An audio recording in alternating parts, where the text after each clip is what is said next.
let me give a few people some insight or some context on what's going on here with Big J. In 2022, I did a number of videos about Big J. I think it was about 8 or 9 of them, maybe even 10 of them in a row. And it was years worth of Big J's nonsense that led up to that series of videos. Now, Big J likes to constantly remind people that he has a good memory. And that, depending on the situation, could be a good thing or a bad thing.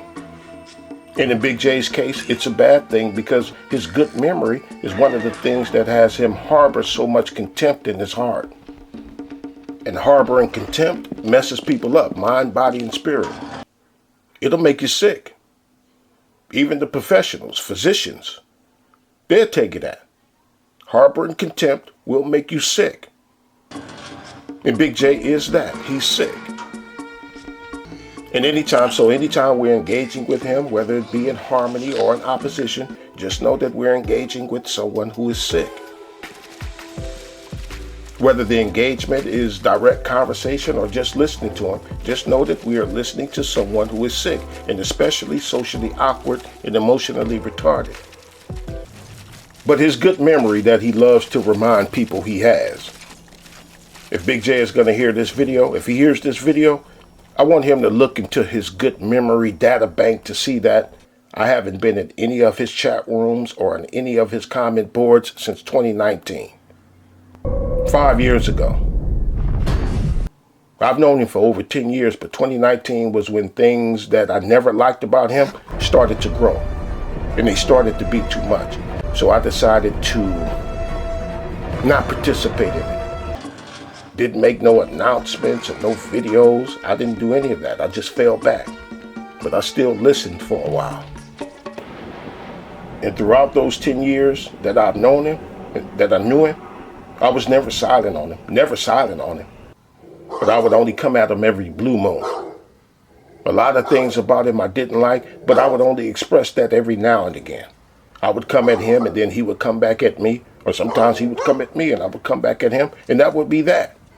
It would be over and done with real quick, but for the most part, we was all right and would get along.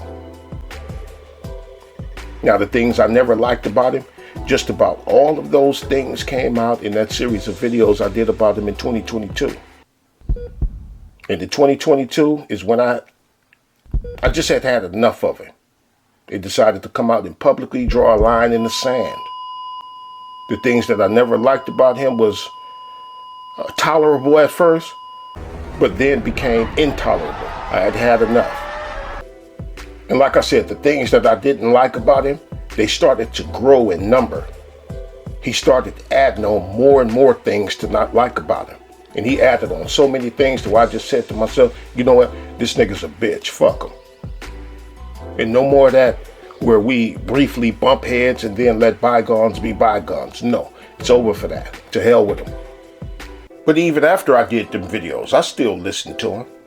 But about 3 weeks later, after that thing, Nyla and our queen Cynthia G, when they did that thing on Emmett Till, even listening to Big J became to be too much, so I unsubscribed.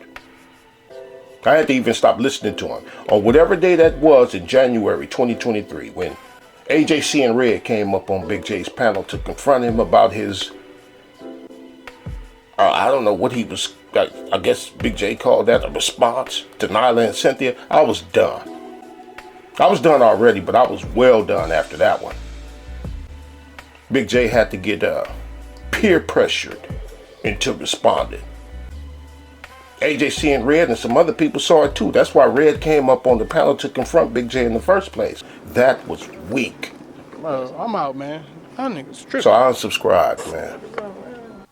And I'm not going to get into those things right now that had me publicly draw a line in the sand. But those things I never liked about him, they started to grow to be too much when these three came on the scene.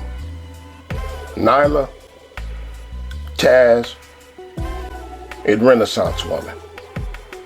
And they essentially entered the arena with one of the most grand entrances I've ever seen. Room service, motherfucker! They came on and essentially kicked in everybody's door and made it clear that they have arrived. I even did a video around that time and compared Taz's rookie season on here to the rookie season of Randy Moss, which was one of the most spectacular displays I had ever seen from a rookie in all my years of watching football. I never liked the three, but I'm not talking about me liking people and what I like. I'm talking about their performance. It was good. And those three, Taz, Nyla, and Renaissance Woman, those three, when they came about, brought out the whole woman that I knew was inside BIGGXXX for 10 years. With BIGGXXX, it was always a little girl in there. But when Taz, Nyla, and Ren hit the scene, I saw the little girl in him blossom into a full-grown woman. And if who you are that's listening are asking yourself, well, what's wrong with a man being a woman? Then you might have a problem that people describe as a problem that no one can help you with. Now, in this commentary, I'm not going to be specific about what I mean when I say that these three sped up BIGGXXX's development from girl into full-grown woman. BIGGXXX had his first menstrual and all that, but when these three showed up, next thing I know, he's at menopause on here, almost overnight. Right, but I'm not gonna be going into detail with what I mean by that at this time. I might never do it. But here I just wanted to point out the three that had me fully see the light on BIGGXXX. And the link to his channel, the link to BIGGXXX's channel will be in the description box because I encourage you all to be there to hear BIGGXXX explain it. Because from there, you should be able to see how stupid he thinks you are. And me, unless I change my mind, I won't be there to hear a word that comes from his little boy behavior mouth.